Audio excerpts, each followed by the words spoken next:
যখনই অভাবে পড়ে যাবেন, আল্লাহ সুবহানাহু ওয়া তাআলার এই দুইটি নাম 33 বার পাঠ করবেন, আপনাকে আল্লাহ তাআলা সম্পদ এমন ভাবে দেওয়া শুরু করবেন যে আপনি কল্পনাও করতে পারবেন না। সম্পদ শুধু আসতেই থাকবে আপনার কল্পনার বাহিরে। সুবহানাল্লাহি ওয়া বিহামদিহি।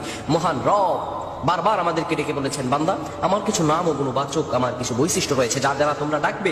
আপনি যদি এই দুইটি নাম 33 বার পাঠ করতে পারেন, এমন ভাবে সম্পদ আপনার আসা শুরু হবে যে এগুলো গণনা করেও আপনি শেষ করতে পারবেন না। সুবহানাল্লাহ। গায়বী খাজানা থেকে আপনাকে রিজিক দিয়ে ভরপুর করে দিবেন। যারা দীর্ঘদিন ধরে ঋণগ্রস্ত আছেন, বিভিন্ন অভাবগ্রস্ত আছেন, খারাপ অবস্থায় আছেন, আপনারা এই আমলটা করেন, আল্লাহ তাআলা আপনার সব দোয়া কবুল করে নেবেন। প্রিয় বন্ধুগণ আমার, রব্বুল আলামিন সূরাতুল আল আরাফে বলেন, ওয়ালিল্লাহিল আসমাউল হুসনা فادعوه بها وذروا الذين يلحدوا في أسمائه سيجزون ما كانوا يعملون।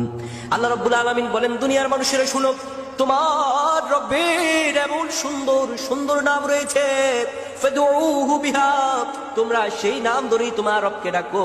ওয়াদারুল্লাযীনা ইউলহিদু ফি আসমাইহি, তাদেরকে বর্জন করো যারা তোমার রবের নামকে বিকৃত করে থাকে, তাদেরকে তোমরা বর্জন করে দাও যারা বিকৃত করে। আল্লাহ রাব্বুল আলামিন তাদের সম্পর্কে ভালোই খবর রাখেন। প্রিয় ভাইরা আমার, আপনি যখন বিপদে পড়ে যাবেন, অভাবগ্রস্ত হয়ে যাবেন, আপনি যদি এই দুইটি দোয়া 33 বার করে পাঠ করতে পারেন, আল্লাহ রাব্বুল আলামিন আপনার নসিব খুলে দিবেন। এত সম্পদ আপনার আসবে আপনি কল্পনা করতে পারবেন না। দুইটি দোয়া কি? এক নম্বরে আপনি বলবেন, ইয়া রাউফ ইয়া রাউফ ইয়া রাউফ, 33 বার পাঠ করবেন। 33 বার পাঠ করার পরে এরপরে আপনি পড়বেন, ইয়া রাজ্জাক ইয়া রাজ্জাক ইয়া রাজ্জাক। এটাও 33 বার পাঠ করবেন।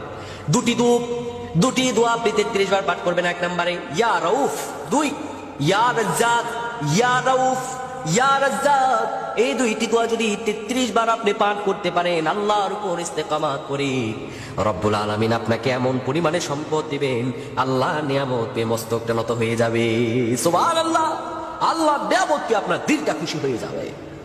আল্লাহ এই জন্য বলছেন, বান্দা হতাশ হবে না। ওয়ালা সাউফা ইউতিকা রাব্বুকা ফাতারদা, আর রব তোমাকে শীঘ্রই এত নিয়ামত দিবেন, ফাতারদা, তুমি খুশি হয়ে যাবে, মস্তক নত হয়ে যাবে আপনার। এই জন্য ধৈর্য, আল্লাহ রব্বুল আলামিনের কাছে চাইতে হলে আপনার ধৈর্য ধারণ করে চাওয়া লাগবে। রব্বুল আলামিন আপনাকে সেইভাবে রহম দিয়ে ভরপুর করে দিবেন। আল্লাহ তাআলার কাছে আপনার সেইভাবে চাইতে হবে। মহান রবের কাছে যদি হৃদয়ের আকুতি ভরা চাওয়াটা আল্লাহ তাআলার কাছে চাইতে পারেন, আমার রব আপনাকে কবুল করতে দেরি করবেন না। আপনার রিজিক খুলে যাবে, আপনার বরকতে আপনি ভরপুর হয়ে উঠবেন, আপনার অন্তরটা